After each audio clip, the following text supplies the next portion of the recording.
Pero may sasabihin ako. Ano yun, par? Naniniwala ka ba na mas mahalaga yung time kaysa sa love? Hindi. Mas mahalaga pa rin yung love. Sure ka? Yeah. Okay. Ganito kasi yun.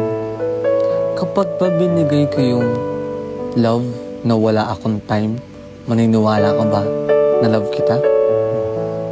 Hindi. Siyempre, hindi.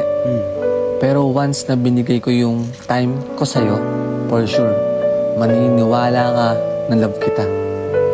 Sige, baliktarin natin. Meron kang time sa akin, pero wala ka naman love. Ganun lang yun. Nasa sa inyo kung paano nyo i-handle ang isa't isa.